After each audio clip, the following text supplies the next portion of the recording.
Hello friends, എല്ലാവർക്കും നമസ്കാരം. നമ്മുടെ ഇഷ്ടപരമ്പരയുടെ ഇന്നത്തെ പുതുപുത്തൻ വിശേഷങ്ങളിലേക്ക് ഏവർക്കും സ്വാഗതം. അങ്ങനെ വിനീത് സുജാതയും കൂട്ടി മാറ്റി നിർത്തി സംസാരിക്കുകയാണ്.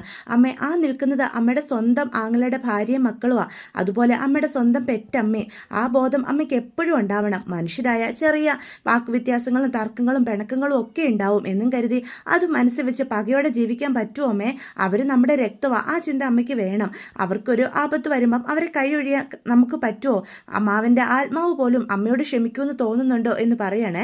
അപ്പോഴത്തേക്കും പെട്ടെന്ന് സുജാത പറയും, അതിന് ഞാൻ അവരോട് ഇറങ്ങിപ്പോകാനൊന്നും പറഞ്ഞില്ലല്ലോ. അങ്ങനെ പറയരുത്. അമ്മ ഒരു ദുഷ്ടിയൊന്നും അല്ലെന്ന് എനിക്കറിയാം. അതുമാത്രമല്ല, സ്വന്തം പെറ്റ തള്ളയ്ക്ക് ഒരിറ്റ് കഞ്ഞിവെള്ളം പോലും കൊടുക്കാതെ ചേട്ടൻ്റെ ഭാര്യയും മക്കളെയും പെറ്റ തള്ളയും ഇറക്കി വിട്ടവളാ ആ സുജാത എന്ന് അമ്മയുടെ കുടുംബശ്രീയിലെ പെണ്ണുങ്ങൾ പറയില്ലേ അമ്മയെ പറ്റി? അതൊക്കെ എനിക്ക് കേൾക്കുമ്പോൾ എന്തുമാത്രം ബുദ്ധിമുട്ടാവും. അല്ല, ഇനി കുടുംബശ്രീയിലെ ഇലക്ഷന് അമ്മ പ്രസിഡന്റ് ആവാൻ നിൽക്കുമല്ലേ? ഇങ്ങനെയൊക്കെ ചെയ്ത അമ്മയെ ആരെങ്കിലും ആ സ്ഥാനത്തേക്ക് മത്സരിക്കാൻ സമ്മതിക്കുമോ? അതൊക്കെ അമ്മ ചിന്തിക്കുന്നത് നല്ലതായിരിക്കും. അമ്മാവൻ മരിച്ചു എന്ന് കരുതി ആ കുടുംബത്തിനൊരു ആപത്ത് വരുമ്പം അവർക്ക് താങ്ങും തണലുമായി നിൽക്കേണ്ടത് നമ്മളല്ലേ അമ്മേ? മനസ്സിൽ ഓരോ പ്രതികാരം വെച്ചുകൊണ്ട് ചിന്തിക്കാതെ അമ്മ ഇതിനെപ്പറ്റി ഒന്ന് ചിന്തിക്കുക. ഇനി ഞാനായിട്ടൊന്നും പറയുന്നില്ല, അവരോട് കയറിപ്പോരാ നീ പറഞ്ഞേരേ എന്ന് പറയാണ് കേട്ടോ. എനിക്കറിയാം, അല്ലേലും എൻ്റെ അമ്മയുടെ മനസ്സിൽ ഉള്ളത് പുറത്തോട്ട് വരും എന്നല്ലാതെ ഇങ്ങനെ ദേഷ്യമൊന്നും വെച്ചോണ്ടിരിക്കുകയല്ലെന്ന് പറഞ്ഞിട്ട് വിനീത് അവിടെ നിന്ന് ഇങ്ങോട്ട് പോവാണ് കേട്ടോ. അപ്പം പെട്ടെന്ന് സുജാത മനസ്സിൽ ചിന്തിക്കും, എന്നെ മണ്ടിയാക്കിയെന്ന് അവൻ കരുതുന്നത്. അവൻ പറയുന്നതൊക്കെ അതുപോലെ വെള്ളം തൊടാതെ വിശ്വസിക്കാൻ മാത്രം പൊട്ടിയാണെന്നാ അവൻ കരുതിയിരിക്കുന്നത്. അവരിങ്ങോട്ട് കയറട്ടെ, എന്നെ എന്തുമാത്രം അപമാനിച്ചതാ, അവർക്കൊക്കെ ഉള്ള ശിക്ഷ ഞാൻ കൊടുക്കുന്നുണ്ട് എന്ന് സുജാത മനസ്സിൽ ചിന്തിച്ചു കൂട്ടുവാണേ. ഇതേ സമയം വിനീതാണെങ്കിൽ നേരെ മുത്തശ്ശിയുടെ അടുത്തേക്ക് ചെല്ലുക. അപ്പോൾ ചോദിക്കും, എന്തു പറ്റി, എന്തു പറഞ്ഞിട മോനെ സുജാത, അവൾ പ്രശ്നം ഉണ്ടാക്കുമോ? ഞാൻ ഈ പെൺകുട്ടികളെയും കൂട്ടി വേറെ എങ്ങോട്ടേലും പോകണോ എന്ന് ചോദിക്കുക. മുത്തശ്ശി എന്ത് വർത്താനോ പറയുന്നത്? മുത്തശ്ശിക്ക് അമ്മയുടെ സ്വഭാവം അറിയാവുന്നതല്ലേ? മനസ്സിലൊന്നും വെച്ചോണ്ടിരിക്കാൻ അറിയില്ല. അപ്പം തോന്നുന്നത് മുഖത്ത് നോക്കി വിളിച്ചു പറയും. അത് ജന്മനാ ഉള്ള സ്വഭാവം, അത് മാറാനൊന്നും പോകുന്നില്ല. അമ്മ ഒരു പ്രശ്നത്തിനും വരില്ല, നിങ്ങൾ അകത്തോട്ട് വാ അമ്മായി എന്ന് പറയാം. അപ്പം ശാരദ കരയുവാ. ഞാൻ കയറി വന്ന അത് സുജാതയ്ക്കൊരു ഇഷ്ടക്കേടാവോ മോനെ? ഒന്നുമില്ല, അമ്മ ഒന്നും പറയാനും പോകുന്നില്ല. നമ്മുടെ വീട് ശരിയായി കിട്ടുന്നതിന് വരെ തൽക്കാലം നിങ്ങൾക്ക് ഇവിടെ നിൽക്കാം, ഒരു പ്രശ്നം ഉണ്ടാവത്തില്ല. ഞാനിവിടെ ഉണ്ടല്ലോ, എന്ത് സഹായത്തിനും ഞാനിവിടെ ഉണ്ടാവും എന്ന് പറയാണ് കേട്ടോ. പിന്നെ അവിടുത്തെ അത്ര സൗകര്യമൊന്നും ഇല്ല, ഉള്ള സൗകര്യത്തിലൊക്കെ നമുക്ക് ജീവിക്കാന്നേ എന്നും പറഞ്ഞ് വിനീത് അവരെയും കൂട്ടിക്കൊണ്ട് പോവാം. അപ്പോൾ പെട്ടെന്നാണെങ്കിൽ നമ്മുടെ രാധമ്മ പറയും, കയറി വാ ശാരദേ, നമ്മളല്ലെങ്കിൽ ഈ പെൺകുട്ടികളെ കൂട്ടി എങ്ങോട്ട് പോകാനാ? ഒരു സഹായത്തിന് പോലും വിനീതല്ലാതെ ആരുമില്ല. തൽക്കാലം നമുക്കിവിടെ നിൽക്കാം, വീടിൻ്റെ മേലുള്ള പ്രശ്നമൊക്കെ തീരുമ്പോൾ തിരിച്ച് സ്നേഹതീരത്തിലേക്ക് പോകാലോ എന്ന് പറയാം. അപ്പോൾ രാധമ്മയ്ക്കൊപ്പം ശാരദയും വിനീതിൻ്റെ വീട്ടിലേക്ക് കയറുവാണ് കേട്ടോ. അപ്പോൾ എല്ലാവരും കയറി കഴിഞ്ഞും നമ്മുടെ ഗംഗയാകെ മടിച്ച് നിൽക്കുകയാണ്. എന്നിട്ട് ഗംഗ തൻ്റെ ഭാഗം എടുത്ത് പടി കയറുക. അപ്പോൾ ഇതൊക്കെ സുജാത കാണുന്നുണ്ട് കേട്ടോ, ഗംഗ മടിച്ച് നിൽക്കുന്നതും അതിനുശേഷം കയറി വരുന്നതും. അവർക്കായിട്ട് വിനീത് ഒരു റൂം കൊടുക്കുകയാണ്. അവിടെ പോയി അവരെല്ലാവരോടും നിൽക്കുക. തൽക്കാലം അമ്മായി നിങ്ങൾ എല്ലാവരും ഇവിടെ ഇരിക്കുക, വൈകുന്നേരം ആകുമ്പോഴത്തേക്കും ഒരു റൂം കൂടി ഞാൻ അറേഞ്ച് ചെയ്ത് തരാം. എന്താവശ്യം ഉണ്ടെങ്കിലും എന്നോട് പറയാൻ മടിക്കരുത് കേട്ടോ. വെള്ളമോ ആഹാരമോ എന്തെങ്കിലും ഇപ്പോൾ വേണോ, ഞാൻ എടുത്തോണ്ട് വരാം എന്ന് പറയാം. അപ്പോഴത്തേക്കും ശാരദ പറയും, വേണ്ട മോനെ, ഒന്നും വേണ്ട, മോൻ ഇത്രയെങ്കിലും സഹായം ഞങ്ങൾക്ക് വേണ്ടി ചെയ്യുന്നുണ്ടല്ലോ, അത് തന്നെ വലിയ കാര്യമാണ്. എന്താ അമ്മായി ഇങ്ങനെയൊക്കെ പറയുന്നത്? ഇത് എൻ്റെ കുടുംബമല്ലേ, ഈ കുടുംബത്തിലൊരു ആപത്ത് വരുമ്പം ഞാനല്ലാതെ പിന്നെ ആരാ നിങ്ങൾക്ക് സഹായിക്കാനുള്ളത് എന്ന് പറഞ്ഞ് വിനീത് അവിടെ നിന്ന് പോവാണ് കേട്ടോ. അമ്മായി ഞാൻ ഇവിടെ തന്നെ ഉണ്ട്, എന്തെങ്കിലും ആവശ്യമുണ്ടെങ്കിൽ എന്നെ ഒന്ന് വിളിച്ചാൽ മതി, നിങ്ങളിവിടെ ഇരിക്കുക എന്ന് പറഞ്ഞ് പോവാണേ. അപ്പോഴത്തേക്ക് എല്ലാവരും ആ റൂമിൽ തന്നെ ഇരിക്കുന്നത്, നമ്മുടെ രാധമ്മ ഉൾപ്പെടെ. അപ്പോൾ ശാരദയോട് രാധമ്മ പറയും, മോളെ ശാരദേ, നീ ഇങ്ങനെ സങ്കടപ്പെടാതെ, ഈ കുട്ടികൾക്ക് ധൈര്യം കൊടുക്കേണ്ടത് നീയല്ലേ എന്ന് ചോദിക്കുക. അത് കേൾക്കുമ്പോഴത്തേക്കും ശാരദ പറയും, എനിക്കൊന്നും അറിയില്ലമ്മേ, എന്തൊക്കെയാണ് നമ്മുടെ ജീവിതത്തിൽ ഈ നടക്കുന്നുകൊണ്ടിരിക്കുന്നത്? ഇങ്ങനൊരു പടുകുഴിയിലേക്ക് ഇത്ര പെട്ടെന്ന് നമ്മൾ വീണു പോകാൻ മാത്രം അരവിന്ദേട്ടന് പ്രശ്നങ്ങളുണ്ടായിരുന്നോ? എനിക്കൊന്നും മനസ്സിലാകുന്നില്ല എന്ന് പറയണേ. എന്നിട്ട് നമ്മുടെ കാവേരിയോട് ശാരദ പറയും, മോളെ കാവേരി, എനിക്ക് ഒറ്റ നിമിഷം പോലും അതിജീവിക്കാൻ പറ്റുന്നില്ല, നമ്മുടെ വീട്ടിലല്ലാതെ വേറെ ഒരിടത്തും എനിക്ക് പറ്റില്ല മോളെ, ഞാൻ ശ്വാസം മുട്ടി മരിച്ചു പോകും, എന്തെങ്കിലും ഒരു വഴി നീ കണ്ടെത്തണം, നീ ജയബാലേട്ടനോട് പോയി സംസാരിക്കണം എന്ന് പറയാം. അമ്മേ, എല്ലാം ജയബാലങ്ങൾ കണ്ടതല്ലേ അമ്മേ, ഒന്നുമില്ലാതെ ആ മുറ്റത്ത് നിൽക്കുന്നത് കണ്ടോണ്ട് ഇറങ്ങിപ്പോയ ആളല്ലേ, ഇനി നമ്മൾ എന്തു പോയി പറയാനാ? അപ്പം മുത്തശ്ശി പറയും, അങ്ങനെ നീ ചിന്തിക്കരുത് മോളെ, അവന് അവൻ്റെതായ ഒരുപാട് കാര്യങ്ങളുണ്ട്, ഒരുപാട് പ്രശ്നങ്ങളുടെ പുറകെ നടക്കുന്നവനവൻ, അതിൻ്റെ ഇടയിൽ നമ്മുടെ കാര്യത്തിന് നമ്മൾ തന്നെ മുന്നിട്ടിറങ്ങണം.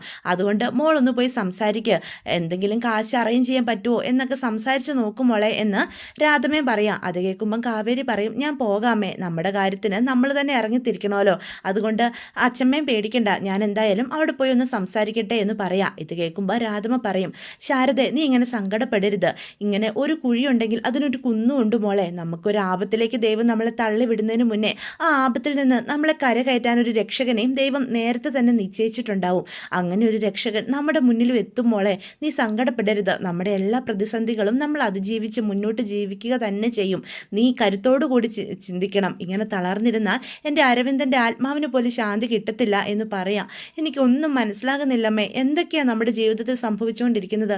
ഇത്രയധികം പ്രശ്നത്തിലായിരുന്നോ അരവിന്ദേട്ടൻ? അതുകൊണ്ടാണോ ആ മനുഷ്യന് ഒരു അറ്റാക്ക് വന്നത്? എനിക്കൊന്നും മനസ്സിലാകുന്നില്ല. അങ്ങനൊരു പ്രശ്നം ഉണ്ടായിരുന്നെങ്കിൽ നമ്മളോട് അരവിന്ദേട്ടന് പറയത്തില്ലായിരുന്നോ എന്നൊക്കെ പറയുമ്പം രാധമ്മയ്ക്ക് മറുപടി ഇല്ലാതെ ഇരിക്കുകയാണ് കേട്ടോ. ഇതേ സമയം നമ്മുടെ കാവേരി ആണെങ്കിൽ ജയപാലൻ്റെ വീട്ടിലേക്ക് പോകാനായിട്ട് തീരുമാനിക്കുക. കാവേരി തനിച്ചാണ് പോകുന്നത്. ജയപാലൻ്റെ വീട്ടിൽ ചെല്ലുമ്പം പ്രവീണ, ജയപാലൻ്റെ ഭാര്യയാണ്, വാതിൽ തുറന്നു കൊടുക്കുന്നത്. ആരിത്? കാവേരി മോളോ? നിങ്ങൾ വിനീതിൻ്റെ വീട്ടിലേക്ക് താമസം മാറിയല്ലേ? സുജാത വീട്ടിൽ കയറി താമസിക്കാനൊക്കെ സമ്മതിച്ചോ മോളെ എന്ന് ചോദിക്കുക. ഏയ് സുജാത അപ്പച്ചിക്ക് കുഴപ്പമൊന്നുമില്ല ആൻറ്റി എന്ന് പറയാം. ഇവിടെ ജയപാലങ്ങളില്ലേ? ആ ഉണ്ടല്ലോ, ജയപാലേട്ടനുണ്ട്, ഞാൻ ഇപ്പോൾ വിളിക്കാം കേട്ടോ എന്ന് പറയാം. ശരി ആൻറ്റി എന്നും പറഞ്ഞ് അകത്ത് കയറിയിരിക്കുക. അപ്പം ജയപാലനെ വിളിച്ചുകൊണ്ട് പ്രവീണ വരിക. ആരിത്? കാവേരി മോളോ? നിങ്ങൾ എന്ത് പരിപാടിയാണ് മോളെ കാണിച്ചത്? നിങ്ങൾ വിനീതിൻ്റെ കൂടെ സുജാതയുടെ വീട്ടിലേക്ക് പോയല്ലേ? അല്ലാതെ ഞങ്ങൾ ആ അവസ്ഥയിൽ എന്ത് ചെയ്യാനാ അങ്കിളെ? എന്നോടൊരു വാക്ക് പറയത്തില്ലായിരുന്നോ? നിങ്ങളിപ്പം എന്നെ ഒരു അന്യനായിട്ടാണ് കാണുന്നത്. അങ്കിള് അപ്പോൾ അവിടുന്ന് പോയതല്ലേ, പിന്നെ അതൊന്നും വിളിക്കാൻ പറ്റിയൊരു അവസ്ഥയിലായിരുന്നില്ല. അല്ല, അരവിന്ദ് മരിച്ചപ്പം നിങ്ങൾക്ക് എന്നോടുള്ള സ്നേഹമൊക്കെ കുറഞ്ഞോ? ഇല്ല അങ്കിളെ, ഇപ്പോഴും ഞങ്ങൾ അങ്കിളിനെ എൻ്റെ അച്ഛൻ്റെ സ്ഥാനത്ത് തന്നെയാണ് കാണുന്നത്. ആ അത് കേട്ടാൽ മതി. അല്ല, ഞാൻ നിങ്ങൾക്ക് വേണ്ടി ഒരു വാടക വീട് അറേഞ്ച് ചെയ്ത് തരട്ടെ? ഏയ് അതിൻ്റെ ഒന്നും ആവശ്യമില്ല. പെട്ടെന്ന് പ്രവീണ പറയും, അതെന്തിനാ ജയപാലേട്ട ഒരു വാടക വീട് അറേഞ്ച് ചെയ്ത് കൊടുക്കുന്നേ? അവർക്ക് ഇവിടെ താമസിച്ചൂടെ? അതിന് ഞാൻ വിളിക്കാഞ്ഞിട്ടാണോ പ്രവീണെ? ഇവർ വരാൻ കൂട്ടാക്കണ്ടേ എന്ന് ചോദിക്കുകയാണെ. അത് കേൾക്കുമ്പോഴത്തേക്കും കാവേരിയാണെ വല്ലാണ്ടാവുകയാണ് കേട്ടോ. എന്നിട്ട് കാവേരി പറയും, ഇല്ല അതൊന്നും കുഴപ്പമില്ല അങ്കിളെ, വാടക വീടൊന്നും വേണ്ട, തൽക്കാലം ഞങ്ങൾ അവിടെ നിന്നോളാം.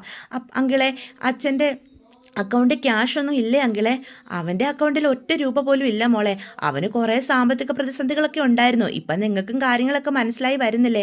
വീടിൻ്റെ കാര്യത്തിൽ ഇനി എന്താ ചെയ്യാൻ പറ്റുക? ബാങ്കുകാർ ആകെ സ്ട്രിക്റ്റ് ആയിട്ടാണ് മുന്നോട്ട് പോകുന്നത്.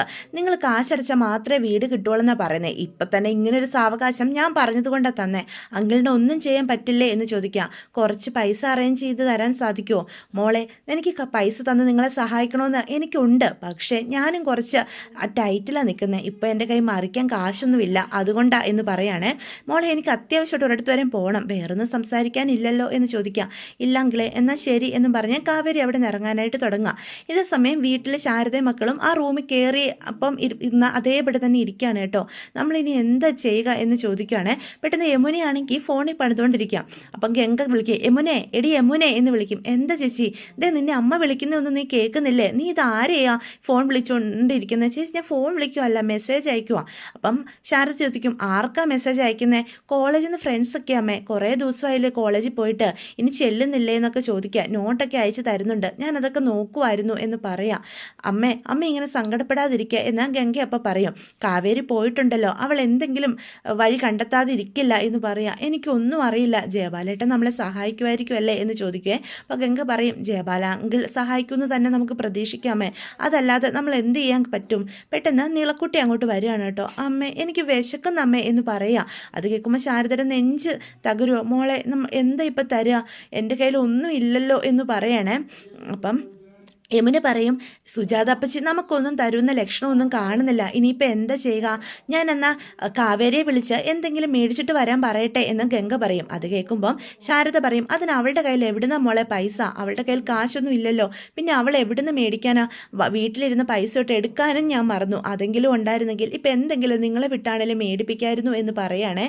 എന്തൊരു ഗതികെട്ട അമ്മയായിപ്പോയി. ഒരു കുഞ്ഞിക്കൊച്ചിൻ്റെ വിശപ്പടക്കാൻ പോലും എന്നെക്കൊണ്ട് നിവൃത്തിയില്ലാതെ അത്ര ഗതികെട്ട അവസ്ഥയിലേക്കായി പോയല്ലോ ഈ ശാരദയുടെ ജീവിതം എന്നും പറഞ്ഞ് കരയുക. അമ്മ ഇങ്ങനെ സങ്കടപ്പെടല്ലേ, അവളുടെ കയ്യിൽ ബിസ്ക്കറ്റൊക്കെ മേടിക്കാനുള്ള പൈസ ഉണ്ടാവും, ഞാൻ അവളെ വിളിച്ച് പറയാം എന്ന് പറയാം. ഏയ് വേണ്ട, അവളൊരു ആവശ്യത്തിന് പോയേക്കല്ലേ, ഈ കാര്യങ്ങളൊക്കെ പറഞ്ഞ് അവളെ കൂടുതൽ സങ്കടപ്പെടുത്തണ്ട, അവളുടെ കൈ കാശൊന്നുമില്ല, ഉണ്ടെങ്കിൽ അവൾ സ്വയം മേടിച്ചുകൊണ്ട് വന്നോളും, പറയാതെ തന്നെ എന്ന് ശാരദ പറയാണ് കേട്ടോ. അത് കേൾക്കുമ്പോഴത്തേക്കും ഗംഗയാണെങ്കിൽ എന്ത് ചെയ്യണമെന്ന് അറിയാതെ നിൽക്കുക. പെട്ടെന്ന് നീള പറയും, ചേച്ചി എനിക്ക് വിശന്നിട്ട് വയ്യ എന്ന് പറയാം. നിങ്ങൾക്കാർക്കും വിശക്കുന്നില്ലേ? അപ്പോൾ ശാരദ പറയും, വിശപ്പും ദാഹവും ദാഹവും ഒക്കെ തോന്നുന്ന ഒരു അവസ്ഥയിൽ കൂടിയാണോ മോളെ ഞങ്ങൾ കടന്നു പോകുന്നത്? എല്ലാം നഷ്ടപ്പെട്ട് എങ്ങനെ വീട്ടിലേക്കൊന്ന് തിരിച്ചെത്തിയാൽ മതിയെന്നേ എനിക്കുള്ളൂ എന്ന് ശാരദ പറയാം. അപ്പം ഗംഗ പറയും, മോള് കുഞ്ഞല്ലേ, അതുകൊണ്ടാണ് മോൾക്ക് വിശപ്പ് സഹിക്കാൻ പറ്റാത്തത്. പക്ഷേ ഞങ്ങൾ മുതിർന്നവരല്ലേ, ഞങ്ങൾക്ക് വിശപ്പോ ദാഹവും ഒക്കെ സഹിക്കാനായിട്ട് സാധിക്കും. മോൾ സങ്കടപ്പെടണ്ട, ഞാൻ സുജാതാപ്പച്ചിയുടെ അടുത്ത് പോയി എന്തെങ്കിലും ഉണ്ടോ എന്നൊന്ന് ചോദിക്കട്ടെ എന്നും പറഞ്ഞ് ഗംഗ പോകാനായിട്ട് തുടങ്ങുവാണേ. മുന്നേ പറയും, വേണ്ട ഗംഗേച്ചി, അങ്ങോട്ട് പോയി കഴിഞ്ഞാൽ അമ്മായിയുടെ വായിലിരിക്കുന്ന എന്തെങ്കിലുമൊക്കെ ചേച്ചി കേൾക്കും. അത് സാരമില്ല, പറയുവാണെങ്കിൽ പറഞ്ഞിട്ട് പോകട്ടേടി. ഒന്നുമില്ലേലും അച്ഛൻ്റെ കൂടപ്പറപ്പല്ലേ, അതൊന്നും കാര്യമാക്കുന്നില്ല ഞാൻ. നിളയ്ക്ക് എന്തേലും കഴിക്കാൻ കിട്ടുമെന്ന് ഞാൻ നോക്കിയിട്ട് വരാം എന്നും പറഞ്ഞ് അടുക്കളയിലേക്ക് ചെല്ലുക. അപ്പോൾ ഗംഗയെ കാണുമ്പോൾ തന്നെ സുജാത തിരിഞ്ഞു നിൽക്കുക. അമ്മായി, നിളയ്ക്ക് വിശക്കുന്നു എന്ന് പറയുന്നു, എന്തേലും കഴിക്കാനുണ്ടോ അമ്മായി? അതിനല്ലേ ഞാൻ ഇവിടെ നിന്ന് ഇതൊക്കെ ഉണ്ടാക്കുന്നത്. നിങ്ങൾക്കിതൊന്നും അറിയേണ്ട കാര്യമില്ലല്ലോ. കൊതി നുണയും പറഞ്ഞ് ഏതെങ്കിലും മുറിയിൽ ഇരുന്നാൽ മതിയല്ലോ. സമയാസമയം വിശക്കുന്നു എന്ന് പറഞ്ഞ് അടുക്കളയിൽ വന്ന് ഓർഡർ ഇടുക, ഇതൊക്കെ ചെയ്താൽ മതിയല്ലോ. അമ്മായിക്ക് ഇഷ്ടമാവുമെന്ന് അറിയാത്തത് കൊണ്ടാണ് എനിക്ക് ഇഷ്ടമാവുമെന്ന് അന്വേഷിച്ചിട്ടാണോ നിങ്ങൾ ഇവിടെ കയറി താമസിച്ചത് എന്നപ്പോൾ സുജാത ചോദിക്കുക. എനിക്കിഷ്ടമായിട്ടില്ല, എന്നിട്ടും കയറി വന്നില്ലേ?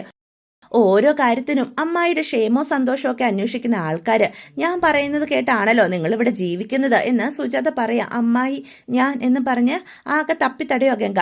നീ പറഞ്ഞത് എന്തായാലും എനിക്ക് ഇഷ്ടപ്പെട്ടു. അമ്മായിക്ക് ഇഷ്ടമാവുമെന്ന് അറിയാത്തത് കൊണ്ടാണ് നിങ്ങൾ ഇങ്ങോട്ട് വരാത്തതെന്ന്. കൊള്ളാൻ പറഞ്ഞത്. ഇപ്പോഴും ഞങ്ങളും നിങ്ങളും ഒക്കെ ആണല്ലോ, നമ്മളെ ഒന്ന് നിങ്ങളുടെ കൂട്ടത്തിൽ കൂട്ടാൻ കൊള്ളില്ലല്ലേ എന്ന് പറയാം. നീയൊക്കെ ഇങ്ങോട്ട് പെരുമാറുന്നത് പോലെ അങ്ങോട്ട് പെരുമാറാൻ അത്രയ്ക്ക് മനസാക്ഷി ഇല്ലാത്തവളല്ല ഈ സുജാത. എനിക്ക് ഇച്ചിരി ദയുണ്ടായിപ്പോയി, അതുകൊണ്ട് എല്ലാത്തിനും വിളിച്ചോണ്ട് വാ, ഭക്ഷണം വിളമ്പി വെക്കാം എന്ന് സുജാത പറയൂ കേട്ടോ. ആകെ ഒരു ഇഷ്ടക്കേടോടുകൂടിയാണ് പറയുന്നത്. നിളയ്ക്ക് മാത്രമുള്ളത് മതിയമ്മായി എന്ന് പറയും. അപ്പോൾ ബാക്കിയുള്ളവർ പട്ടിണി കിടക്കുമോ എന്ന് സുജാത ചോദിക്കും.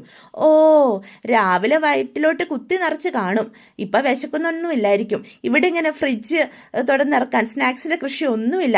വല്ല ചക്കയോ ചേനയോ ചേമ്പോ കിട്ടുന്നത് എന്താണെന്ന് വെച്ചാൽ അതുകൊണ്ട് 3 നേരം ഭക്ഷണം. അതാ ഇവിടുത്തെ രീതി. ഉള്ളത് വാരി തിന്നോണം, ചുമ്മാ പൊടിച്ച് കളയാൻ. ഇവിടെ ഗൾഫിൽ നിന്ന് വരാനുള്ള പണമൊന്നും ഇല്ലാത്തത് കൊണ്ടാണേ നമ്മൾ ഇങ്ങനെയൊക്കെയാണേ ജീവിക്കുന്നത്. പാവങ്ങളുടെ വീട്ടിൽ നിന്ന് തമ്പുരാട്ടിമാർക്ക് കഴിക്കാൻ ബുദ്ധിമുട്ടായിരിക്കും. പോയി എല്ലാത്തിനും വിളിച്ചോണ്ട് വാ എന്ന് ഗംഗയോട് സുജാത പറയാണ് കേട്ടോ. അപ്പോൾ ഗംഗയ്ക്ക് ആകെ സങ്കടം വരിക, എന്ത് ചെയ്യണമെന്നറിയാതെ. പക്ഷെ സുജാതയാണെങ്കിൽ അവരെ വേദനിപ്പിക്കാൻ കിട്ടുന്ന അവസരമൊക്കെ നന്നായിട്ട് തന്നെ ഉപയോഗിക്കുന്നുണ്ട്. എന്നിട്ട് എല്ലാവരെയും വിളിച്ചുകൊണ്ട് ഗംഗ ആഹാരം കഴിക്കാനായിട്ട് വരികയാണ് കേട്ടോ. അപ്പം പെട്ടെന്ന് സുജാത പറയും, ശാരദ നീ എന്താ അങ്ങനെ മാറിയിരിക്കുന്നത്? ഇവിടേക്ക് വന്നെങ്കിൽ ഇരിക്കാൻ നോക്ക്, എല്ലാവരും ഇരുന്നാട്ടെ. ഓ, പിന്നെ സ്നേഹതീരത്തെ അവിടുത്തെ അത്ര സൗകര്യമൊന്നും ഈ പാവ സുജാതയുടെ വീട്ടിലില്ല. ഉള്ള സൗകര്യത്തിലൊക്കെ ഇരിക്കുക. ഇവിടെ അവിടുത്തെ പോലെ വലിയ വലിയ ആഹാരങ്ങളും ഇല്ല, കഞ്ഞിയും പയറും ഒക്കെ നമുക്കുള്ളൂ. ഉള്ളതൊക്കെ കഴിച്ച് ഇവിടെ തന്നെ അങ്ങോട്ട് ജീവിക്കാം എന്ന് പറയാം. അപ്പം ശാരദ ചോദിക്കും, അല്ല വിനീത് എവിടെ? ഓ, അവൻ എങ്ങോട്ടോ ഇറങ്ങിപ്പോയി. അല്ലേലും പോകുന്നേ വരുന്നൊന്നും ഞാൻ അറിയാറില്ല. അവിടെ കാണിക്കുന്ന സ്നേഹം പോലും അവൻ എന്നോട് കാണിക്കാറില്ലല്ലോ. അവൻ്റെ പെറ്റ തള്ളി ഞാനാണെങ്കിലും അവന് സ്നേഹവും കൂറും ഒക്കെ അമ്മാവനോട് ഭാര്യയോടും ആണല്ലോ എന്നൊക്കെ പറയാണ് കേട്ടോ. അവനിവിടെ തന്നെ കാണും, ഇപ്പം തന്നെ വന്നോളൂ, നിങ്ങൾ എന്തായാലും കഴിക്കാനിരിക്കുക എന്ന് പറയാണേ. അല്ല, കാവേരി എവിടെ? അവളെ മാത്രം കാണുന്നില്ലല്ലോ. അവള് ജയപാലേട്ടൻ്റെ വീട് വരെ പോയതാ. ഓ, ജയപാലൻ, അവനെ പിന്നെ എനിക്ക് അറിയാത്തവനല്ലല്ലോ. കമന്ന് വീണ കാൽപ്പണം, അതാ അവൻ്റെ രീതി. എൻ്റെ ആങ്ങളയ്ക്ക് മാത്രമേ അവനെ ശരിക്കും മനസ്സിലാകാത്തേ ഉണ്ടായിരുന്നുള്ളൂ. പറഞ്ഞു കൊടുത്താലും മനസ്സിലാകത്തും ഇല്ലായിരുന്നു. അത്രയ്ക്ക് വിശ്വാസവും സ്നേഹവും ഒക്കെ ആയിരുന്നല്ലോ. ഇപ്പോഴും നിങ്ങൾക്ക് അവനെ തന്നെ വിശ്വസിച്ചോ, എനിക്ക് ഒരു കുഴപ്പമില്ല. അവനൊരു കൊട്ടാരം പോലത്തെ വീടാണല്ലോ അവിടെ പണിതിട്ടിരുന്നത്. നിങ്ങളെ അവിടെ താമസിപ്പിച്ചാലും വീണ്ടും മുറികളൊക്കെ മിച്ചമായിരുന്നു. അത്രയ്ക്കും വലിയൊരു കൊട്ടാരമല്ലേ പണിതിട്ടിരിക്കുന്നത്. എന്നിട്ട് എന്തേ ജയപാലൻ വിളിച്ചില്ലേ നിങ്ങളെ അങ്ങോട്ടേക്ക് എന്ന് ചോദിക്കുക. അപ്പം ശാരദ ഒന്നും മിണ്ടാതിരിക്കുക. അവനറിയാം ഇനിയിപ്പം ഒരു ഗുണവുമില്ല, ഗൾഫിൽ നിന്ന് കാശൊന്നും വരാനും ഇല്ലെന്ന്.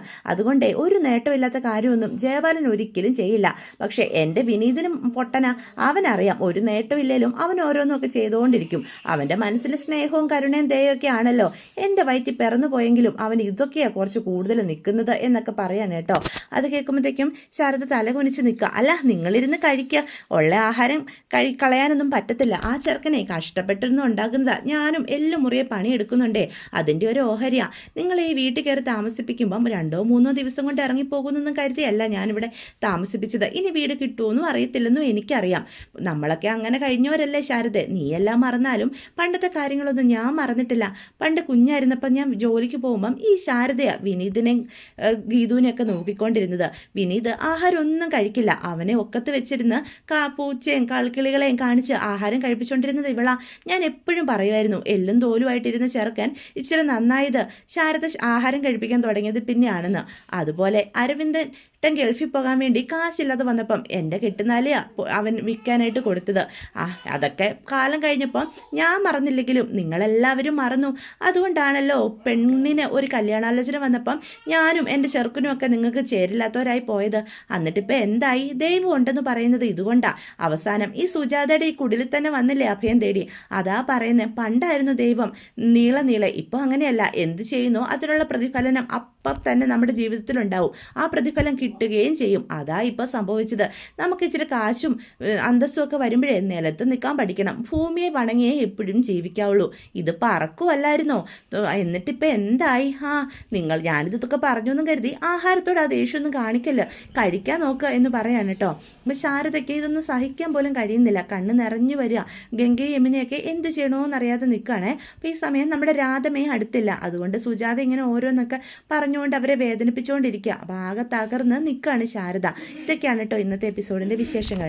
വീഡിയോ ഇഷ്ടപ്പെട്ടുവെങ്കിൽ ചാനൽ സബ്സ്ക്രൈബ് ചെയ്യാൻ മറക്കരുത്, ലൈക്ക് ചെയ്യാനും മറക്കരുത്. നിങ്ങളുടെ അഭിപ്രായങ്ങൾ കമൻസ് വഴി എന്നെ അറിയിക്കുകയും ചെയ്യണേ. അപ്പോൾ എല്ലാവരും